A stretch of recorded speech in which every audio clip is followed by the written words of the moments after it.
So class 11, yesterday we ended on entropy explanation, but today we have to start with the numericals. But before going to the numericals, let me tell you the law, that is second law of thermodynamics.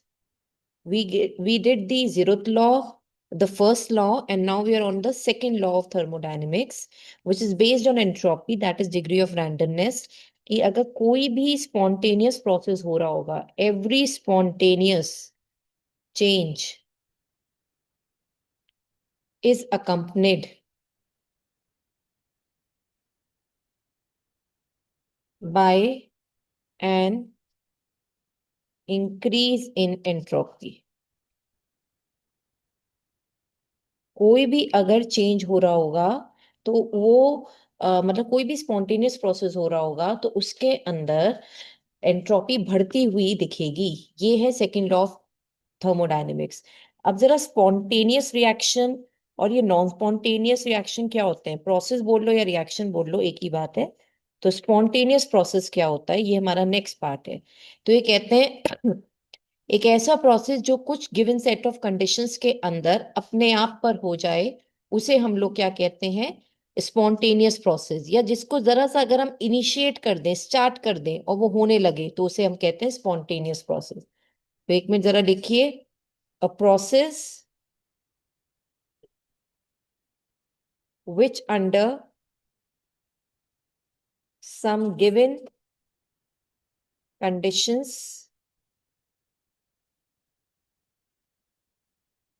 may take place by itself or by initiation independent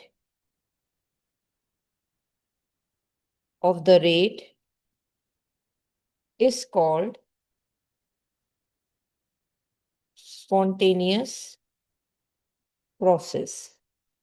ऐसा कोई भी process जो अपने आप पर हो जाए, जो रिएक्शन में हमें प्रोडक्ट मिल जाए, जो अपने आप में इनिशिएट हो सकता हो इंडिपेंडेंटली, उसे हम लोग क्या कहते हैं, स्पॉन्टेनियस प्रोसेस. जो खुद पर हो जाए, जैसे कि आपने पानी को गर्म करने रखा तो पानी इवेपोरेट होगा, तो evaporation of water in an open vessel.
Done. इसके बाद हेडिंग डालिएगा non spontaneous process.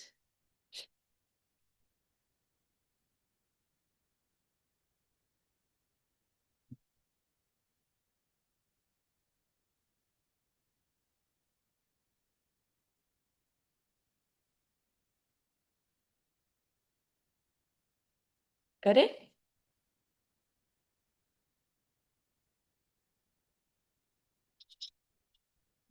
Non spontaneous process ऐसी रिएक्शन जो खुद पर ना हो उसे कहते हैं non spontaneous process. A process which can neither take place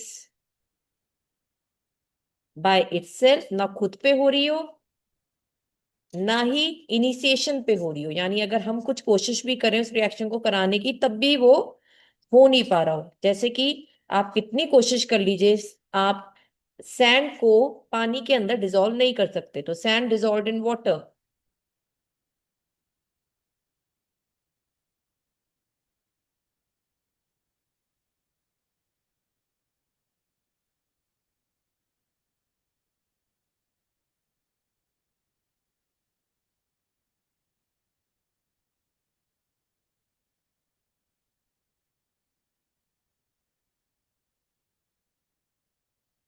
तो अब जरा हम एक चीज और याद करें कि यहाँ पे जितने भी बेटा रिवर्सिबल होते हैं, जिनका आज तक हमने प्रोडक्ट बनते हुए नहीं देखा, ऐसे reversible process are included in this process, यानी non spontaneous process.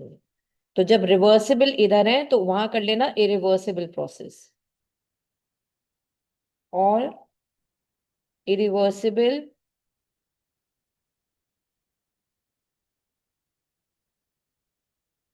Process involves this process. जहां प्रोडक्ट बनते हुए देखे हैं उन्हें आप लोग कह रहे हो कि स्पॉन्टेनियस, ऑब्वियसली स्पॉन्टेनियस प्रोसेस वही होता है जब प्रोडक्ट बने, और नॉन स्पॉन्टेनियस प्रोसेस वो होता है जब प्रोडक्ट नहीं बनते हुए दिखते, जो इमेजिनरी है। तो इसलिए रिवर्सल प्रोसेस को यहाँ इंक्लूड किया गया है। अब बेटा जरा हम सारे फॉर्मूले को एक जगह लिख लेते हैं जो अब हम यूज करने वाले हैं, फिर न्यूमेरिकल्स करते हैं एंट्रोपी के। तो लिखिए फॉर्मूले।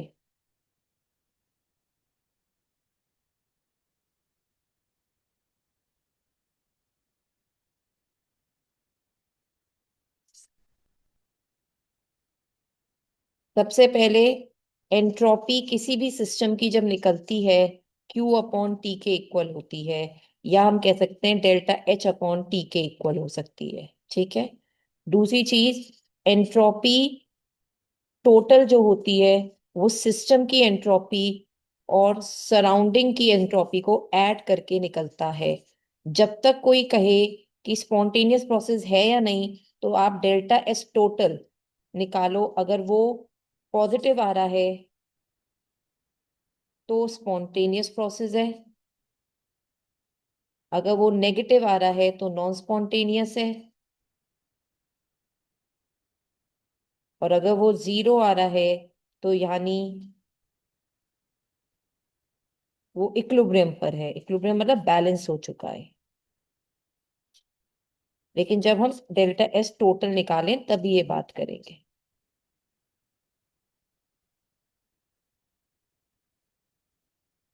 फिर एक थर्ड फॉर्मूला, अगर वो कहे डेल्टा एस आप निकालिए रिवर्सिबल आइसोथर्मल प्रोसेस के लिए, एक्सपेंशन हो रहा हो या कंप्रेशन हो रहा हो,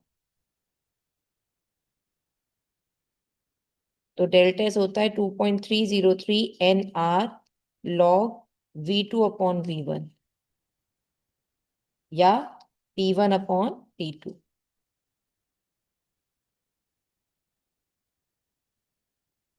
तो अब इन सब चीजों के सारे न्यूमेरिकल्स करना शुरू करते हैं। एक मिनट में आपको बता दूं, आपने वर्क डन का फॉर्मूला क्या पढ़ा था? 2.303 NRT log V2 upon V1, वो भी माइनस का। यहाँ डेल्टा एस पॉजिटिव में है 2.303 NR log V2 upon V1, T नहीं है क्योंकि हमने क्यू की जगह डब्ल्यू वर्क डन का फॉर्मूला रखा और नीचे टी रखा। टी और टी कैंसिल हो गए, इस वजह से यहाँ से टी अपीयर नहीं हुआ। ये फॉर्मूला क्या होता है? टू क्यू यानी वर्क डन, तो 2.303 N R T log V2 upon V1 होता क्यू की जगह। तो टी से टी कैंसिल हो गया ना, तो डेल्टा एस का फॉर्मूला इतना रह गया। Is that clear? तो अब चलिए फर्स्ट क्वेश्चन करते हैं इसका।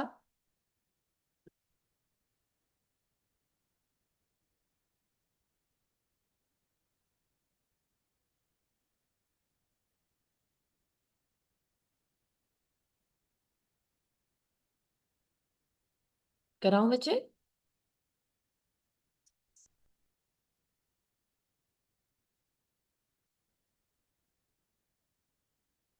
कैलकुलेट द एंट्रोपी चेंज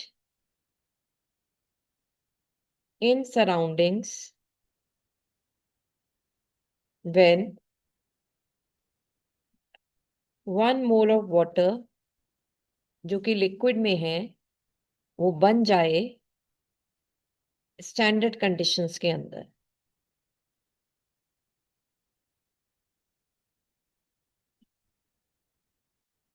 और delta H naught formation is equal to -286 kilo joules per मोल।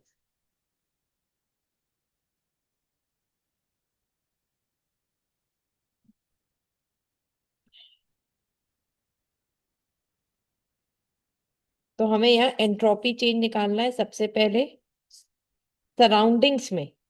याद रखना, सिस्टम में जो आता है उसका अपोजिट सराउंडिंग्स का हो जाता है। अगर सिस्टम में +20 है, सराउंडिंग्स में -20 हो जाएगा। तो अब हमें निकालना है जब वाटर बनता है अंडर स्टैंडर्ड कंडीशंस का डेल्टा एच निकालना है। तो डेल्टा एस का फॉर्मूला होता है Q/T, और डेल्टा एस का फॉर्मूला ये भी होता है डेल्टा H/T। ठीक है। अब डेल्टा एच फॉर्मेशन का हमें दे रखा है, पानी का वाटर का फॉर्मेशन हमारे पास आता है, तो उसे निकालते हैं जो कि हमारे पास बैठा, दैट इज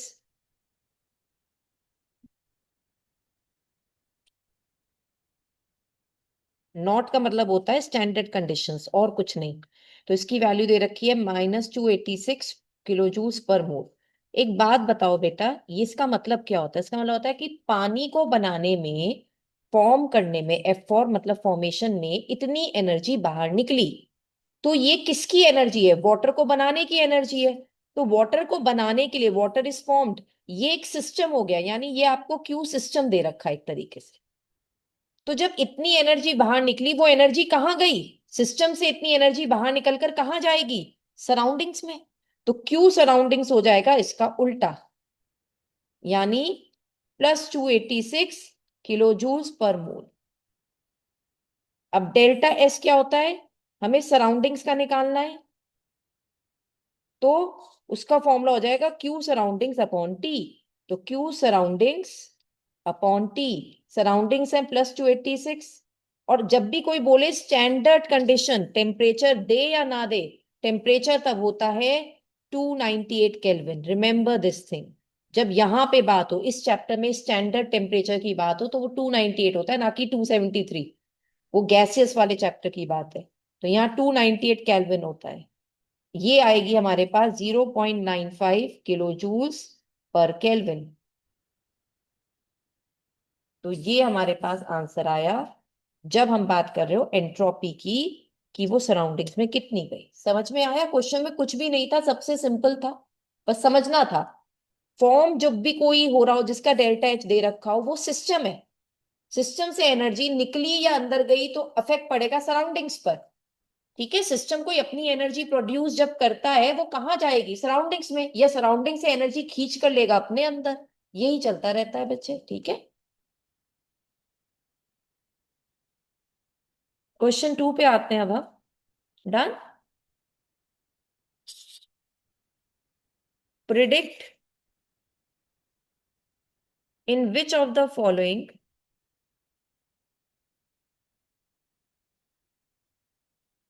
एंट्रोपी इंक्रीजेस या डिक्रीजेस।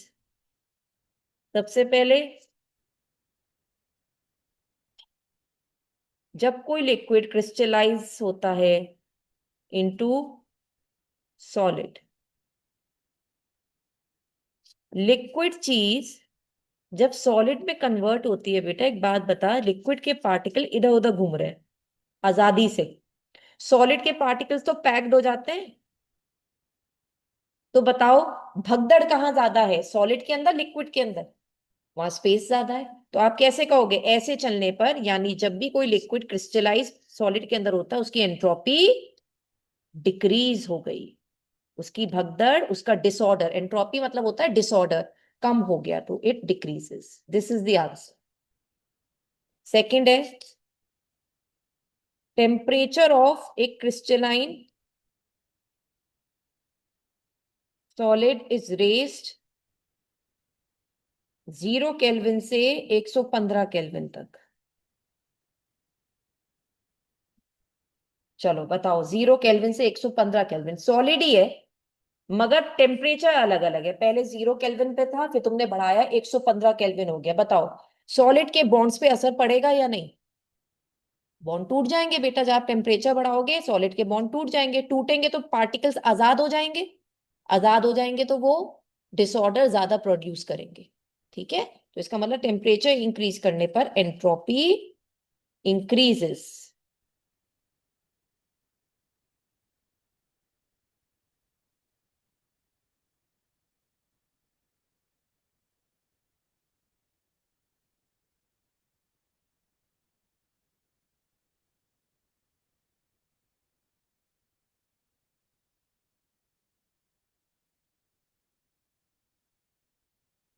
थर्ड है,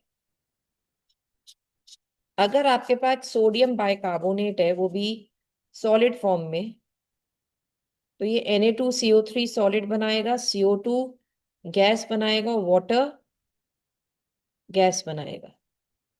अब अगर सॉलिड चीज कहीं ना कहीं गैस में कन्वर्ट हो रही है, आप बताओ पार्टिकल्स में डिसऑर्डर बढ़ जाएगा, तो एंट्रोपी इंक्रीज हो जाएगी।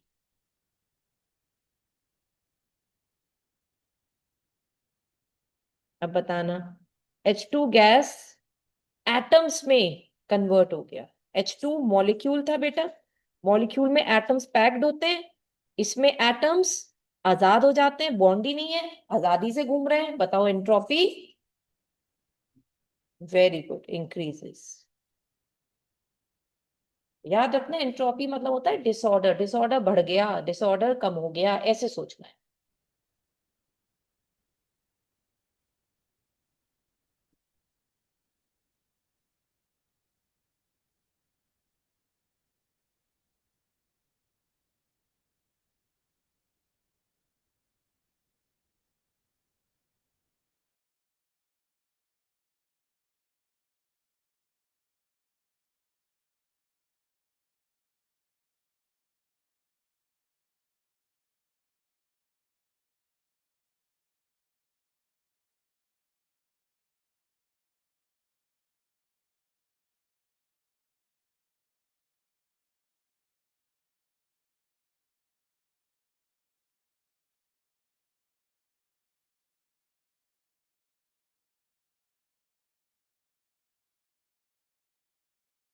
Next is question 3।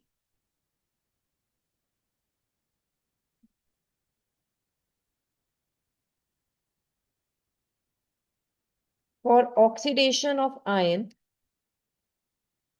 4 times of Fe solid plus 3 times of O2 gas, giving you 2 times of Fe2O3 solid. Entropy change is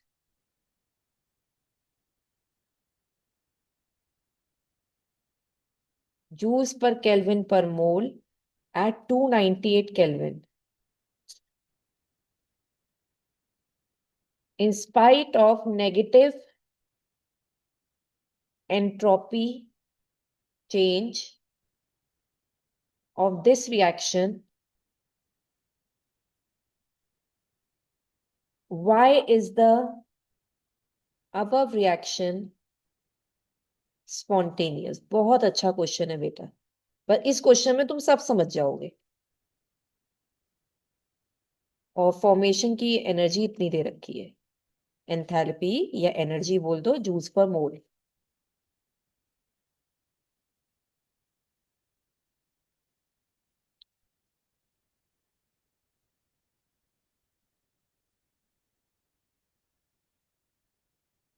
हमारे पास ये एक पूछ रहे हैं रिएक्शन है, इस रिएक्शन में इन्होंने बोला एंट्रोपी चेंज इतना है। बेटा इसका मतलब जब भी किसी रिएक्शन के साथ एंट्रोपी चेंज दिया हो या कोई भी एनर्जी दी हो, वो सिस्टम की एनर्जी है, वो सिस्टम की एंट्रोपी है, जो है -549.4 जूल्स पर केल्विन पर मोल। कहा यह जाता है कि अगर एंट्रोपी नेगेटिव है तो प्रोसेस नॉन स्पॉन्टेनियस है। तो ये कह रहे हैं कि यहां तो नेगेटिव है, माइनस दे रखा है, तो तुम्हें इसे नॉन स्पॉन्टेनियस बोलना चाहिए। मगर हम कह रहे हैं why is the above reaction spontaneous, लेकिन रिएक्शन एक्चुअली स्पॉन्टेनियस है। तो गड़बड़ ये है, हम बात गलत कर रहे हैं। जब मैं बोलती हूँ कि एंट्रोपी अगर नेगेटिव है तो नॉन स्पॉन्टेनियस है, तो मैं टोटल की बात करती हूँ। अगर टोटल एंट्रोपी नेगेटिव होती तो हम कहते हैं कि ये रिएक्शन नॉन स्पॉन्टेनियस है। होना क्या है कि ये रिएक्शन स्पॉन्टेनियस इसलिए है क्योंकि टोटल एंट्रोपी पॉजिटिव है। वो कैसे है ये हमें प्रूफ करना है। तो जो डेल्टा एस टोटल होता है वो होता है delta S system plus delta S surroundings. अब हम ये दोनों सिस्टम और सराउंडिंग की बस एनर्जी निकाल देंगे, उससे हमारा ये क्लियर हो जाएगा कि हमारी जो टोटल एंट्रोपी है वो पॉजिटिव आ रही है। कैसे डेल्टा एस सिस्टम निकालते हैं, वो तो हमें दे रखी है डेल्टा एस सिस्टम, देखो आप।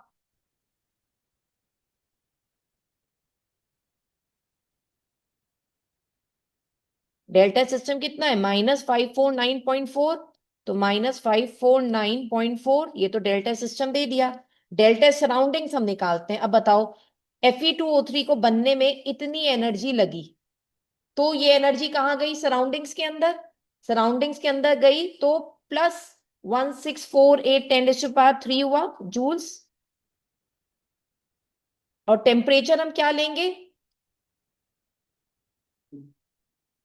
एग्जैक्टली exactly, अगर जब कुछ नहीं दे रखा तो 298 लेंगे, दे रखा होता तो हम वही लेते बेटा। तो अभी पहले यहाँ देखते हैं हमारे पास टेम्परेचर कितना है। तो Q/T वाला हम यहाँ पे फॉर्मूला लगा रहे हैं। तो लेट्स से 298। तो ये टोटल हमारे पास पूरी एनर्जी जो मैं एवेल्युएट भी कर चुकी हूँ पहले, it's coming out 4980 positive number 0.6 joules पर केल्विन पर मोल। तो ये हो गया डेल्टा एस टोटल। जब डेल्टा एस टोटल हमारे पास ये आ रहा है, इसका मतलब एंट्रोपी हमारे पास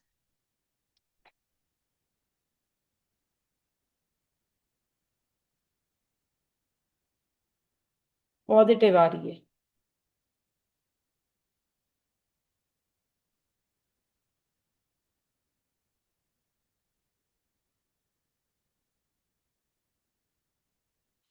तो यही तो हमें प्रूफ करना था। अगर डेल्टा एस पॉजिटिव आ जाए तो रिएक्शन क्या हो जाता है, स्पॉन्टेनियस। इसलिए स्पॉन्टेनियस है। जो नेगेटिव है वो डेल्टा एस सिस्टम है। सिर्फ सिस्टम को देखकर आप स्पॉन्टेनिटी के ऊपर कमेंट नहीं कर सकते। स्पॉन्टेनिटी को कमेंट करना है तो टोटल निकालो, और फिर टोटल निकालने के बाद अगर नेगेटिव आता तो मैं कहती ये नॉन स्पॉन्टेनियस है। मगर टोटल निकलने के बाद हमें ये दिख रहा है कि ये कितना आ रहा है, पॉजिटिव। सो हम लोग कहेंगे therefore the above reaction is spontaneous.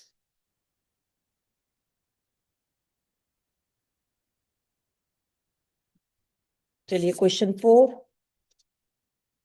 For the reaction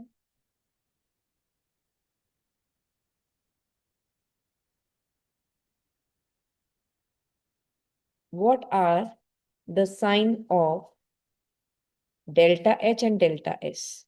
चलो जल्दी से पहले डेल्टा एस का साइन बताओ। ये एटम्स थे, ये अब जुड़ गए, मॉलिक्यूल बन गया। तो एंट्रोपी वेरी गुड डिक्रीज हो गई। नेगेटिव बोल दो या डिक्रीज बोल दो, एक ही बात है। अब ये बताओ बेटा, दो एटम्स थे ऐसे ऐसे, इनके बीच में क्या चीज भरी पड़ी है, एनर्जी। तुमने इस एनर्जी को बाहर निकाला, तब जाके ये एटम क्लोज हुए और जुड़ गए। तो एनर्जी जब बाहर निकलती है डेल्टा एच क्या हो जाता है, नेगेटिव। इसका मतलब यहाँ पे डेल्टा एच की साइन भी क्या होगा, नेगेटिव। और डेल्टा एस का साइन क्या होगा, नेगेटिव। तो these are the answers.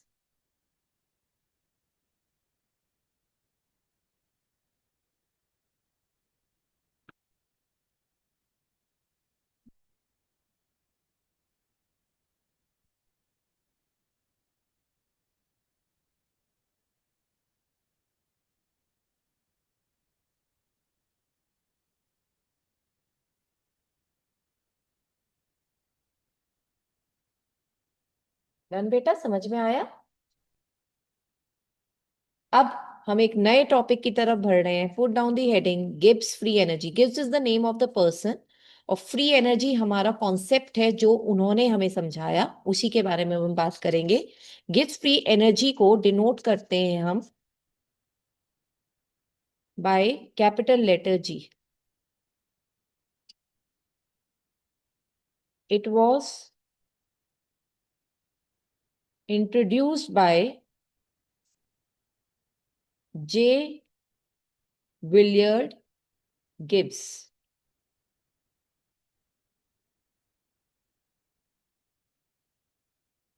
It is defined, पहले एक पे लिखवा रही हूँ फिर समझाती हूँ बच्चे, as the maximum amount of energy available to a system during a process that can be converted into useful work.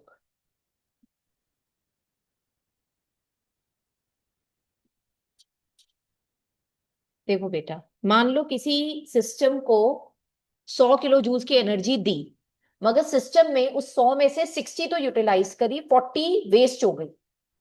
मतलब इस सिस्टम तक पहुंचते पहुंचते 40 एनर्जी वेस्ट हो गई। तो जो वेस्ट हो गई उसे भूल जाओ, लेकिन जो काम में आई वो 60 आई। उस 60 एनर्जी को कहते हैं Gibbs free energy. Useful work done, यानी यूज में आ गई जो एनर्जी, इसे कहते हैं। तो उसको हम डिनोट करते हैं जी से, और उसका फॉर्मूला होता है H-TS। अब ये डिराइव नहीं करना, हमें सिर्फ याद रखना है। तो डेल्टा जी हम मेजर कर सकते हैं, क्यों? क्योंकि हम एस मेजर नहीं कर सकते, एच मेजर नहीं कर सकते। हम कर सकते हैं एक तो एंट्रोपी चेंज और डेल्टा एच का चेंज, इसलिए डेल्टा ही मेजर होगा डेल्टा जी का।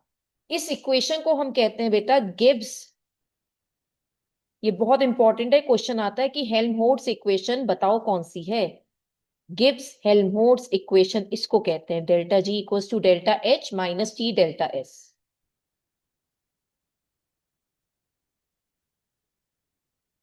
लिखो इसमें डेल्टा जी को क्या कहते हैं, change in Gibbs free energy.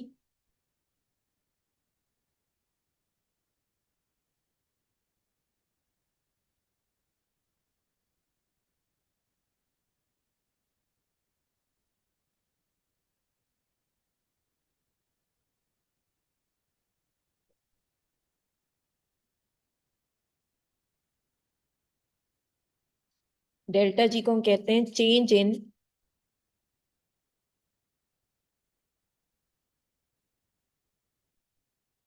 Gibbs free energy. Delta H is enthalpy change. Capital T is temperature in kelvin, और डेल्टा एस होती है बेटा एंट्रोपी चेंज।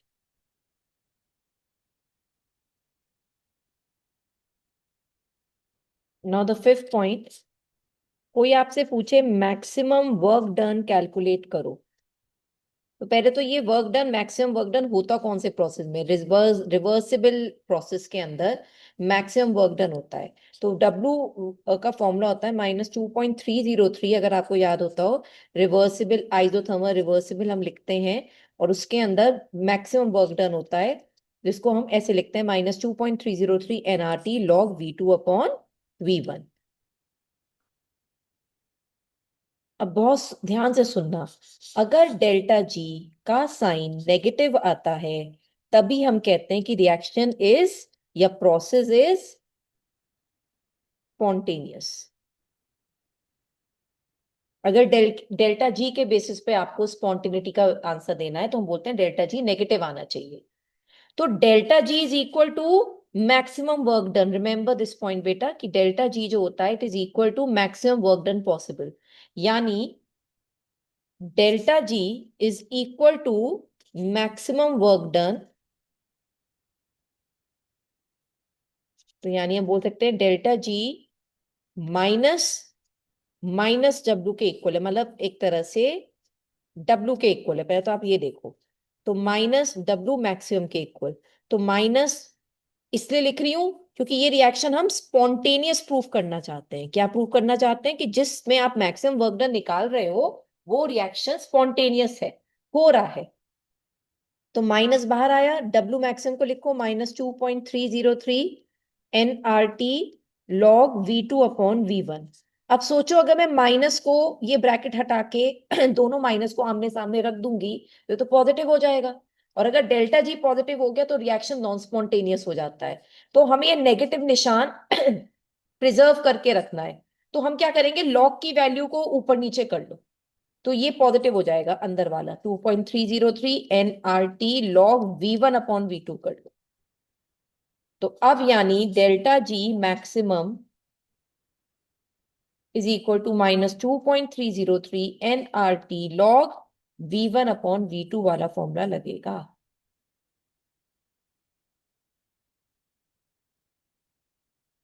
तो हमने यानी इसलिए ये सब किया क्योंकि हमारे पास, मैं नेक्स्ट पॉइंट पे लिखवा देती हूँ आपको।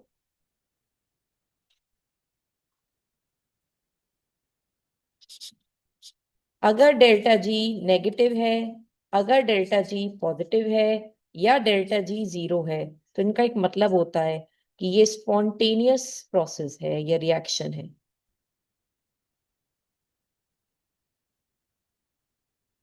पॉजिटिव है तो नॉन स्पॉन्टेनियस है,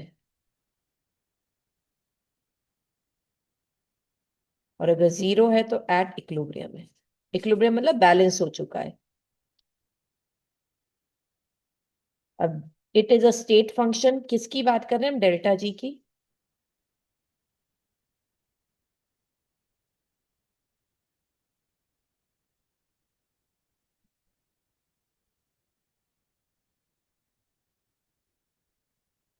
और वही, हम एग्जैक्ट जी की वैल्यू नहीं निकाल सकते। एग्जैक्ट वैल्यू और absolute value of delta G cannot be measured, of G लिखना, sorry, of G cannot be measured, only delta G can be measured। तो हम चेंज मेजर कर सकते हैं मगर G नहीं। और ये भी एक एक्सटेंसिव प्रॉपर्टी है जो अमाउंट ऑफ मैटर के ऊपर डेल्टा जी निर्भर करता है।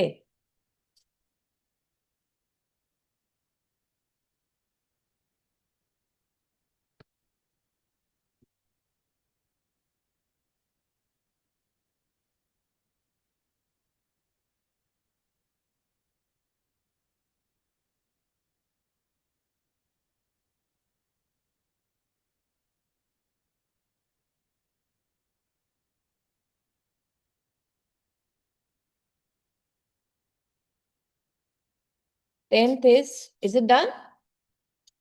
इक्विलिब्रियम टेम्परेचर क्या हुआ?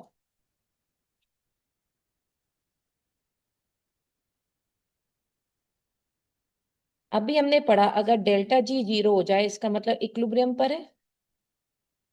तो डेल्टा जी का फॉर्मूला होता है delta H minus T delta, जो गिब्स हेल्महोल्ट्ज इक्वेशन है। तो डेल्टा जी को जीरो रखो, delta H minus T delta S हो गया। तो डेल्टा एच आ गया टी डेल्टा एस के इक्वल। यहाँ पे तब ये टी कहलाएगा इक्विलिब्रियम टेम्परेचर। जब डेल्टा जी जीरो हो जाता है तो हम इसे क्या कह सकते हैं? टी को इक्विलिब्रियम टेम्परेचर। तो इक्विलिब्रियम टेम्परेचर तब हो गया delta H upon delta S. ये फॉर्मूला है जो हमें यूज करना है अगर इक्विलिब्रियम टेम्परेचर निकालने को आया तो।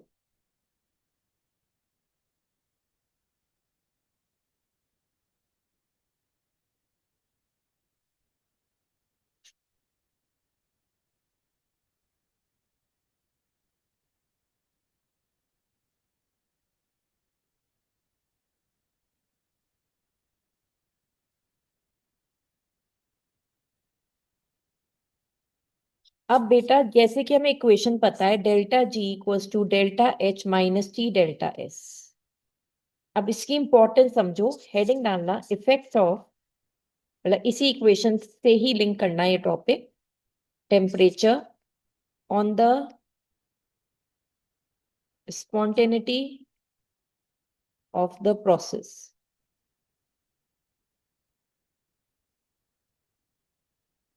Delta H delta S temperature kelvin में, डेल्टा जी, और ये है प्रिडिक्शन। जैसे मैं आपको एक करके बताती हूँ, बाकी आपको समझ में आ जाएगा। अगर मैं इस इक्वेशन के अंदर डेल्टा एच का साइन रखूं नेगेटिव, डेल्टा एस रखूं पॉजिटिव, और टेम्परेचर कुछ भी मान लो, तो जरा सुनो। इस डेल्टा एच को हम कहते हैं एंथैल्पी फैक्टर, और टी और डेल्टा एस के मल्टीप्लीकेशन को हम कहते हैं एंट्रोपी फैक्टर।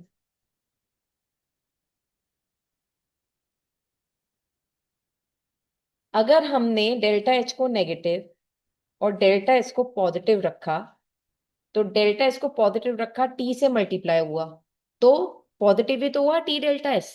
तो पॉजिटिव नेगेटिव बाहर आ गया, तो पॉजिटिव नेगेटिव यानी एंट्रोपी फैक्टर आपका पूरा नेगेटिव हो गया।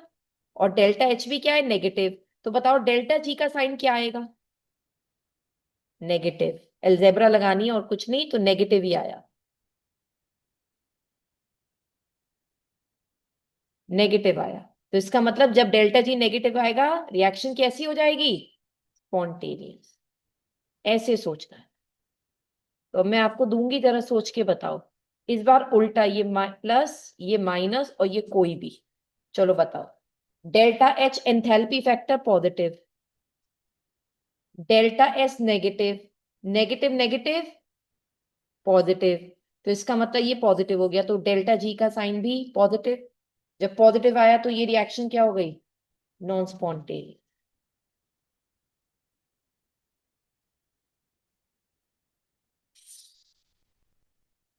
चलो अगर मैं दे दूं दोनों नेगेटिव और टेम्परेचर दे दूं लो, टेम्परेचर लो देने का मतलब ये होता है कि टी डेल्टा एस का मैग्नीट्यूड जो भी साइन के साथ है, मैग्नीट्यूड कम।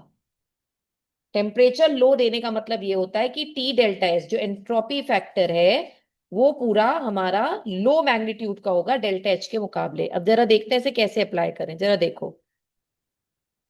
अगर डेल्टा एच आपके पास नेगेटिव है और टी डेल्टा एस आपके पास, डेल्टा एस आ गया negative, negative negative positive, positive तो हो गया ये पूरा फैक्टर, ठीक है। अब मैं इसलिए लिख देती हूँ, ये पूरा फैक्टर हमारे पास आ गया पॉजिटिव, लेकिन विद लो मैग्नीट्यूड। इसका क्योंकि टी को लो बोल रखा है, तो लो मैग्नीट्यूड है। यानी अगर ये +20 है तो ये -40 है, मैग्नीट्यूड नंबर। कोई भी मतलब, ये बड़ा नंबर है, ये छोटा, तो निशान तो बड़े वाले का ही आता है। तो इसलिए ये क्या हो जाएगा, नेगेटिव। अब यहां कर दो, अब यहां कर दो इसको नॉन स्पॉन सॉरी स्पॉन्टेनियस। समझ गए।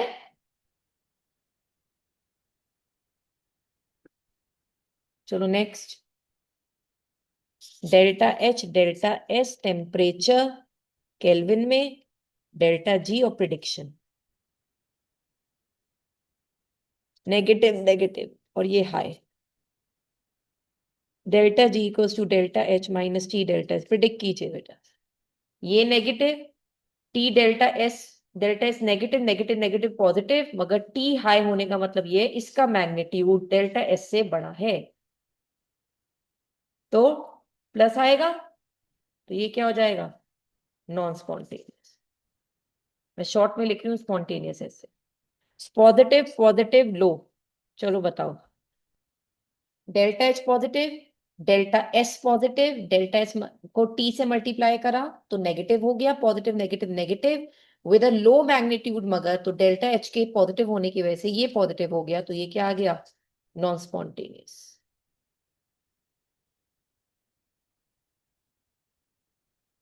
अगर ये पॉजिटिव पॉजिटिव और ये हाई हो जाए तो delta H positive, T delta S में delta S positive, positive negative negative, T delta S high magnitude का है तो निशान तो माइनस का आएगा, तो इससे ये क्या हो जाएगा, स्पॉन्टेनियस।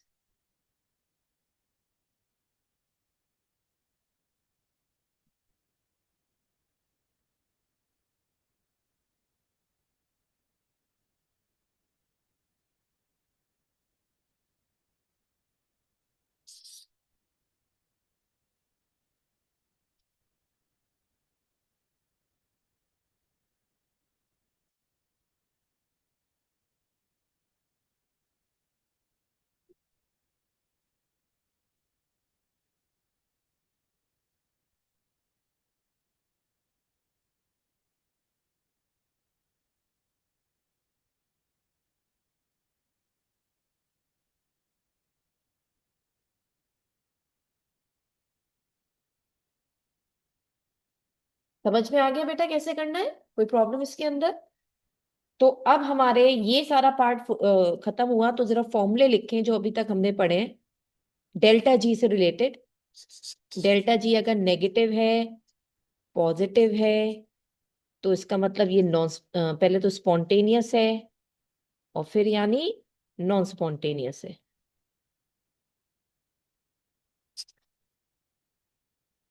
मैक्सिमम वर्क डन का फॉर्मूला है डेल्टा जी का -2.303 NRT log V2/V1 होता था, लेकिन यहाँ आएगा V1/V2। और जो गिब्स हेल्महोल्ट्ज इक्वेशन है वो है delta G equals to delta H minus T delta S.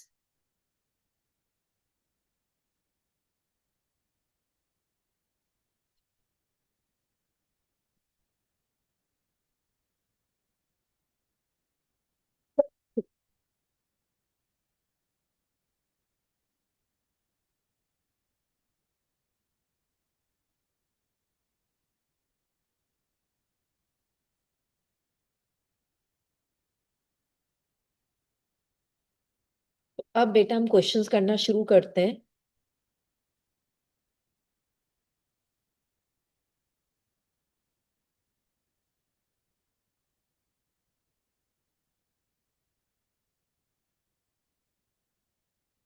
Numericals. Question number 1, for the reaction at 298 Kelvin 2a plus b arrow c, delta H दे रखा है 400 kilo joules per mole, this is enthalpy, delta H को कहते हैं। Delta S होता है entropy, this is 0.2 kilo joules पर kelvin पर mole. Question is at what temperature will the reaction become spontaneous?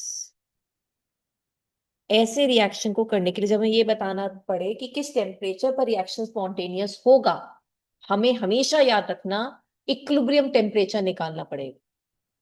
अगर इक्विलिब्रियम पे, क्योंकि जीरो हो जाता है डेल्टा जी, तो डेल्टा जी नेगेटिव कब होगा? अगर इक्विलिब्रियम टेम्परेचर से कम रखें तो डेल्टा जी नेगेटिव आएगा, या हाई रखें, वो डिपेंड करेगा, क्वेश्चन देखकर बताएंगे। ठीक है, लेकिन इक्विलिब्रियम निकालना पड़ेगा। लेकिन अब देखो कैसे, तो लिखते हैं यहाँ पे, ये कांस्टेंट है बेटा, डेल्टा एच और डेल्टा एस, ये दोनों चेंज नहीं होते टेम्परेचर के साथ साथ। तो देखो फॉर्मूला क्या है, delta G equals to delta H minus T delta S.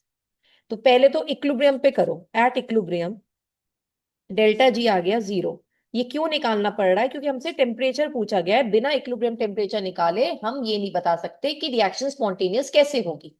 तो टी इक्विलिब्रियम निकला delta H upon delta S करके, क्योंकि डेल्टा जी 0 हो गया, delta H T delta S के बराबर हो गया, तो टी इक्विलिब्रियम हो गया delta H upon delta S. Delta S दे दिया 400 किलो जूल्स, ये दे दिया 0.2, तो ये 2000 केल्विन आ गया, 10 आ गया ना ऊपर, तो 2000 केल्विन आ गया। अब हम लोगों ने अभी ये साइन कन्वेंशंस पढ़े, डेल्टा एच का साइन क्या है? पॉजिटिव, इसका भी पॉजिटिव। तो पॉजिटिव पॉजिटिव पे देखो, देखो delta H positive, delta S positive. आप चाहते हो कि ये बताओ कि डेल्टा जी नेगेटिव कहां हो रहा है स्पॉन्टेनियस का? जब टेम्परेचर क्या है बेटा? हाई। किससे हाई? इक्विलिब्रियम टेम्परेचर से ज्यादा। समझ गए? इसलिए मैं बार बार कह रही थी इक्विलिब्रियम टेम्परेचर निकालना जरूरी है। तो यहां पे अब आप लिखिए कि डेल्टा एच जब पॉजिटिव है, डेल्टा एस पॉजिटिव है, तो टेम्परेचर अगर हाई होगा तभी आपका डेल्टा जी नेगेटिव आएगा, स्पॉन्टेनियस होगा, इजंट इट? तो इसलिए आपको याद रखना है that the temperature should be higher than that of, लिखो इसमें, for the reaction to be spontaneous temperature should be higher than 2000 kelvin, यानी इक्विलिब्रियम टेम्परेचर से ज्यादा होना चाहिए।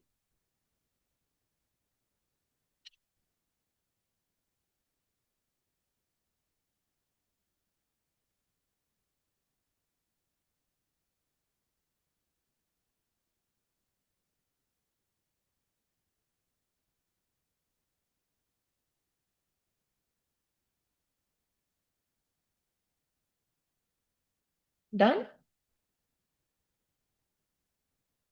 Now question 2 dear.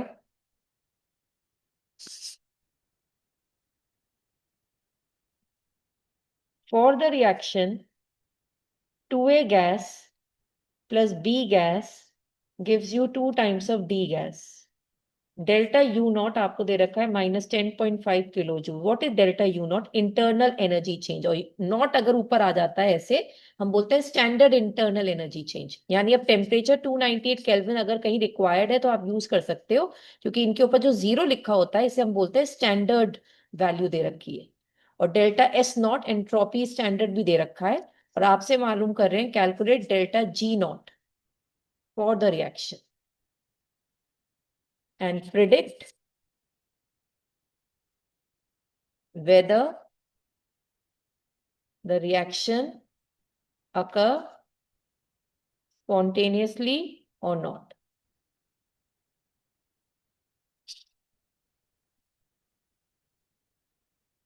तो delta G naught equals to delta H naught minus T delta S naught formula हो गया। जब not है, जब स्टैंडर्ड है, तो सब पे नॉट लगा सकते हो, लेकिन ऐसे नहीं कर सकते एक जगह नॉट हो और बाकी जगह नॉट ना हो। अगर डेल्टा जी नॉट है तो डेल्टा एच नॉट होना चाहिए, डेल्टा एस नॉट नहीं तो किसी पे भी नॉट सिंबल ना हो, स्टैंडर्ड फिर कुछ भी ना हो, क्योंकि इन्होंने सब स्टैंडर्ड दिया इसलिए मैंने यहाँ स्टैंडर्ड वैल्यू लगाई है। डेल्टा जी नॉट निकालना है, डेल्टा एच नॉट हमारे पास नहीं है, और हमारे पास टी और डेल्टा एस नॉट है। टी तो आ गया 298 केल्विन, क्योंकि नॉट का मतलब स्टैंडर्ड, उसमें हम 298 यूज कर सकते हैं। और डेल्टा एस नॉट दे रखा है बेटा, ये रहा जूल्स पर केल्विन में -44.1, यानी सिर्फ डेल्टा एच नॉट रह गया। अब आपको ये फॉर्मूला तो पता है ना, delta H naught equals to delta U naught plus delta N G R T. Delta U naught आपको दे रखा है -10.5, डेल्टा एन जी इधर से निकालो, सब गैस में है, 2 नंबर, और ये हो गया 2 + 1 3, तो डेल्टा एन जी हो गया आपके पास प्रोडक्ट में से टोटल गैसेस के, क्योंकि प्रोडक्ट में भी गैस के मोल्स पकड़ो और रिएक्टेंट में भी गैस के मोल पकड़ो, 2 + 1 3, तो ये हो गया -1। तो -1 यहां रखा। आर की वैल्यू 8.314, टेम्परेचर 298, तो ये आपके पास डेल्टा एच नॉट निकल कर आएगा। और ये आपके पास डेल्टा एच नॉट जो आ रहा है दैट इज कमिंग -12.98। देखो डेल्टा यू नॉट हमारे पास था किलो जूल्स के अंदर, इसे किलो जूल्स में रखना बेटा, 8.314 इंटू 10⁻³ कर दो, तो ये जूल्स वाली वैल्यू आर की किलो जूल्स में हो जाएगी। तो ये वैल्यू आ रही है -12.98 किलो जूल्स पर मोल। अब यहां रख दो डेल्टा को, इसको, क्योंकि -44, अच्छा यहाँ ये जूल्स में दे रखी है। एक सेकेंड बच्चे, मैं 1 मिनट कैलकुलेट कर लूं। इसे बेटा 1 सेकेंड, ये हम लोग 10⁻³ यहाँ ना रख के इस किलो जूल्स को जूल्स में करो, ये किलो जूल्स की नहीं जूल्स की वैल्यू आ रही है, ये जूल्स की वैल्यू है, इंटू 10⁻³ यहाँ कर रहे हैं हम इस चीज को, क्योंकि ये हमारे पास किलो जूल्स में था ना, इस किलो को हटा के 10⁻³ इसे जूल्स में कर लेते हैं, तो ये जूल्स में आ रही है। तो अब ये हो गया डेल्टा एच -12.98 जूल्स, और ये हो गया -298 इंटू -44.1 अगेन इन जूल्स, और ये डेल्टा जी नॉट की वैल्यू हमारे पास आ रही है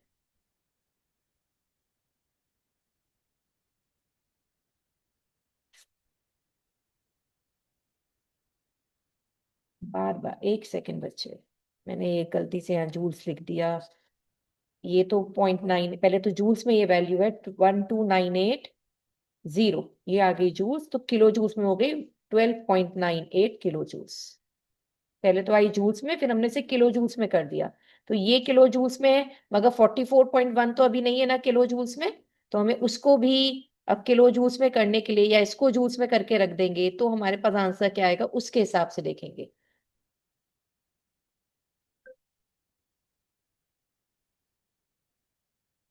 इंटू 10⁻³ से कर दो, अगर हम किलो जूल्स में वैल्यू रख रहे हैं यहाँ पर तो तो ये वैल्यू किलो जूल्स की अब आ गई। यस, नाउ दिस इज बिल्कुल सही बैठ रहा है ये।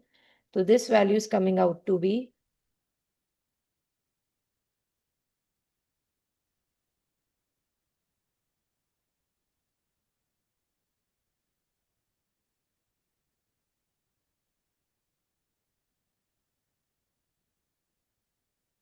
प्लस में आ गई 0.16 किलो जूल्स।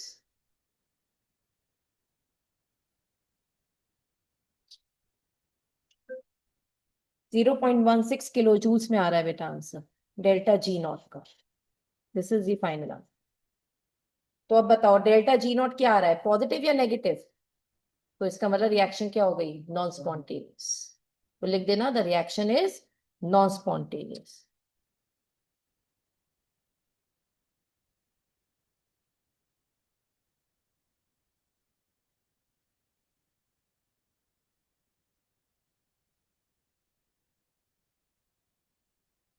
ठीक है, तो आज के लिए यहीं तक रखते हैं, मंडे को आगे कंटिन्यू करेंगे बेटा।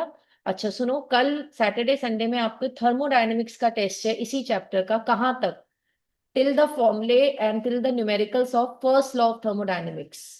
यहाँ पे आपने मैथमेटिकल फॉर्मुलेशन किया है फर्स्ट लॉ ऑफ थर्मोडायनेमिक्स का, वहां तक डेल्टा यू का जो फॉर्मूला किया था आपने वहां तक आपका चलेगा, इंटरनल एनर्जी चेंज तक जब हमने किया बस वहां तक का, यानी जो पहला सेक्शन है ना न्यूमेरिकल्स का वहां तक आएगा।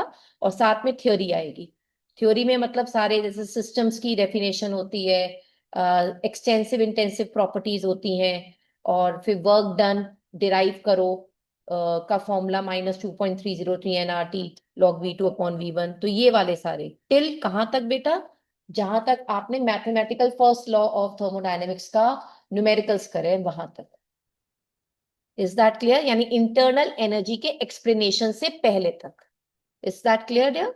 So this is all done for today. Rest of all now on Monday. Goodbye for now.